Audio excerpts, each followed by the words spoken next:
오늘 있었던 정치권 뒷이야기 들어보는 정치톡톡 시간입니다. 정치부 원주희 기자 함께합니다. 어서 오십시오. 민주당 이재명 대선 후보가 웹툰 업체를 찾은 자리에서 확 끄는데요라는 말을 해서 그게 굉장히 논란이 되고 있더라고요. 어떻게 표현해야 될지요. 무슨 제목이었습니까? 네, 오피스 누나 이야기라는 제목인데요. 네. 이재명 후보는 어제 만화의 날을 찾아 웹툰 업체를 찾았는데 이 작품 제목을 보고는 제목이 확 끄는데요라고 말을 했습니다. 네. 이 업체 관계자는 성인물은 아닙니다라고 답변을 하고 이 후보는 웃었다라고 하는데요. 당시 현장에 취재 기자 2명이 이 후보의 말을 기록했는데 그중 한 명은 화끈한데요라고 썼다가 나중에 상황을 체크해서 확 끄는데요로 수정하는 해프닝도 있었습니다. 이 웹툰은 직장에서 연상의 싱글맘과의 로맨스를 다룬 작품인데 19금은 아니고 15금이라고 합니다. 코로나 때문에 기자들이 다 들어가지를 못하고 이렇게 나눠서 들어가면서 이런 게 정확하게 전달이 안 된 경우가 있었습니다. 야권에서는 성인지 감수성을 두고 또 얘기가 나오고 있죠. 예, 전여옥 전 의원이 가장 신랄하게 비판을 했는데요. 전 의원은 희대의 코미디라면서 오피걸, 무상연애를 떠올렸냐고 묻고 윤석열 후보가 이런 말을 했다면 한 방에 작살났겠죠라고 지적했습니다. 저는 이재명 후보에 대한 도덕성의 기대가 없기 때문에 따로 논평할 가치가 없고 국민을 실망시키게 하는 그런 행동들은 반복될 것입니다. 그래서 시작일 뿐이다. 네, 논란이 커지자 이재명 후보는 한 언론과의 인터뷰에서 선정성이 있는 게 아니냐라고 문제를 제기한 것이다라고 해명했습니다.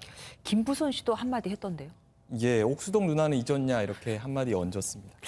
아까 전해드렸습니다만 대장동 개발 의혹과 관련해서 김만배 씨 그리고 남욱 변호사가 구속됐잖아요. 이걸 두고 정치권이 또 한마디씩 하지 않았겠습니까? 예, 민주당은 두 사람이 구속된 것과 관련해서 대장동의 핵심 4인방이 화천대유에 막대한 이익을 몰아준 것은 규명됐다 이렇게 평가했습니다.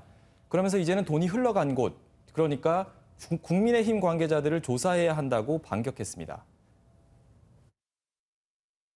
돈 받은 자가 범인입니다. 곽상도, 박영수, 원유철 그리고 부인까지 돈 받은 자를 즉각 소환 수사해야 합니다. 네, 윤석열 후보는 SNS에 김만배는 어제 그분의 지침에 따라 한 것이다라고 발언했다며 이제 검찰 수사는 당연히 이재명 후보를 향해야 한다라고 주장했습니다. 정의당 심상정 후보는 특검을 주장했다고요. 예, 심 후보는 대장동 핵심 인물들이 구속된 만큼 이제 이재명 후보의 직무유기와 배임 의혹 규명을 위한 수사만 남았다라면서 이 후보는 떳떳하다면 특검을 수용해야 한다고 압박했습니다. 심 후보는 국민의힘 윤석열 후보도 싸잡아 비판했는데요.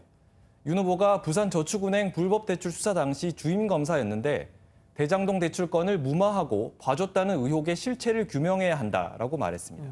그리고 안철수 국민의당 대표와 이준석 국민의힘 대표 이 둘이 신경전이 치열하잖아요. 네. 이번엔 유튜브 방송을 두고 또 말이 나오더라고요. 그렇습니다. 안철수 국민의당 대표는 오늘 과학기술 중심의 G5 경제 강국을 대선 1호 공약으로 내세웠는데요. 네. 정작 관심은 안철수 대표가 어제 진행한 유튜브 방송에 대해서 이준석 대표가 비꼰 것에 쏠렸습니다.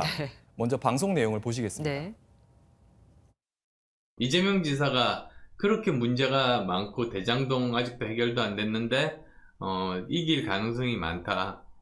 1대1 대결해서 그래요. 꼭 제가 안 나오더라도. 네, 이 대표는 안 대표가 방송에서 한 말을 두고 이런 게 정치평론의 사전적 정의라면서 평론 진짜 못하시네요라고 썼습니다. 네. 안 대표가 얼마 전에 정치평론가 버릇 못 버렸다라고 이 대표에게 핀잔 준 적이 있는데요. 이에 대한 반격으로 보입니다. 정치는 말싸움인데 나중에 또 두고 봐야겠네요. 지금까지 원주희 기자와 함께했습니다.